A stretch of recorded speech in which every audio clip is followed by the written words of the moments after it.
اهلا بيكم في فيديو جديد. انا مهند من مهند شانل. في الفيديو ده هتكلم عن تسريبات السيزون الرابع اللي كل يوم بتزيد، فخليك معايا وتابعني للاخر عشان الفيديو ده مهم جدا انك تسمعه. بس قبل ما ابدا، لو كنت جديد على القناه يا ريت تدعمني وتشترك بالقناه وتفعل زر الجرس عشان يوصلك كل جديد. ولو في توقع نظريه عايز تقولها وعايز نعمل عنها فيديو اكتب في التعليقات وبناء عليها هعمل فيديو اسمه توقعات المتابعين. يلا بينا على التسريبات ونبدا. حاجه فورتنايت بتعملها في الشابتر الثالث وهي اعاده احداث. يعني فورتنايت بتعيد احداث الشابتر الثاني في الشابتر الثالث، بتعيد احداث سيزونات الشابتر الثاني في الشابتر الثالث بس باسلوب جديد. السيزون الاول في الشابتر الثاني كانت بدايه جديده، وبرده السيزون الاول في الشابتر الثالث كان بدايه جديده، والسيزون الثاني في الشابتر الثاني كان شفنا حرب بين الجوست والشادو، وبرده السيزون الثاني الشابتر الثالث شفنا حرب بين الايو والسبعه، والسيزون الثالث الشابتر الثاني كان سيزون سلام واحتفال، ونفس السيزون في الشابتر الثالث برده كان سلام والاحتفال اللي احنا فيه دلوقتي. والسيزون الرابع الشابتر الثاني كان سيزون مارفل وحرب جلاكتوس اللي كان عايز يسيطر على الجزيره. والسيزون الرابع الشابتر الثالث مع ترتيب الاحداث بالشكل ده ممكن يكون خاص بمارفل، وخصوصا الفتره الاخيره التسريبات كلها بتقول السيزون لمارفل.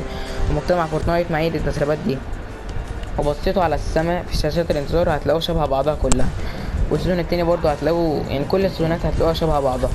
والصراحة السيزون الرابع كان حلو وكان في حماس اكتر وكان في حاجات جديدة. مع عودة الاحداث دي كلها اللعبة هتكون احسن وهنستمتع بلعب اكبر، عشان زي ما انتوا عارفين ان اغلب الموظفين في عطلة فما كانش فيه حماس، لكن بعد عودة الموظفين اكيد هيكون الاحداث اقوى.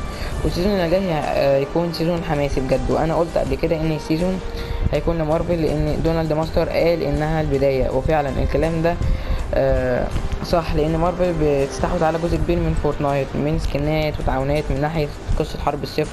نقطة الصفر دلوقتي مكشوفة، واحنا عارفين ان نقطة الصفر لما بتبقى مكشوفة بتجيب اعداء، وعشان كده ممكن يكون السيزون زي سيزون مارفل، ممكن السيزون الجاي يكون العدو هو مدوك ولكن برضو عايز يسيطر على الجزيرة. في مجلة حرب الصفر بنشوف السبعة بيطلبوا مساعدة من شخص وهم عبارة عن شخصيات مارفل، وده تسريب تاني بيقول ان السيزون الجاي لمارفل ويكون تعاون جديد ويحموا نقطة الصفر. والباتل باس هيكون فيه سكنات جديدة غير اللي احنا شفناها، وده هيخلي اللعبة احلى، والحدث هيكون اجمد لان ببساطة مدرك متحكم بأي تكنولوجيا عن طريق موجات الراديو بتاعته، وبالتالي ممكن يقدر يتحكم بالزيرو بوينت ويستغل طاقة الزيرو بوينت. وزي ما انتوا عارفين ده كلام خطير. سكنات الباتل باس اول سكنات ممكن يكون معانا سكن لور ماشين، السكين ده بسكن الايرون مان، وعشان كده احتمال يكون مستوى 100 او ليفل 100، او بصراحة هتبقى حاجة حلوة لو جه معانا في الباتل باس. وطبعا الستايل ده هيكون جامد. وعندنا برضو سكين شوري اللي قلت عليه قبل كده هيجي برضو بستايلات، عشان كان بكذا ستايل في مجلة حرب الصفر، وده مش صدفة ان في فيلم لبلانك بانتر لبريفر وكاندا دي برضو اللي هي شوري امريتا هتكون برضو في نسخة الفهد الاسود. في احتمال يكون في ستايل لجي بلاك منتر في الباتل باس ويعملوا عليه اضافات زي قبل كده ما سبايدر مان عملوا، كان في ستايلات. وعندنا برضو سكين فيجن لان في ناس كتير بتحب الشخصيه دي، وكمان موجود في قصه حرب الصفر. والسكين اللي بعده اللي مثير للاهتمام احتمال يكون هالك اللي احنا شفناه قبل كده، بس المره دي هيكون بشكله الحقيقي.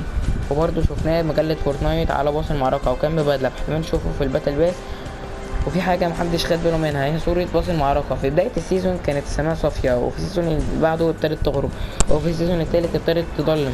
وهنا الفكره ان هتكون السماء مظلمه في السيزون الرابع، زي ما انتوا عارفين ان في هالوين في السيزون الرابع، وكمان هيبقى في حرب ممكن محدش يتوقعها خالص.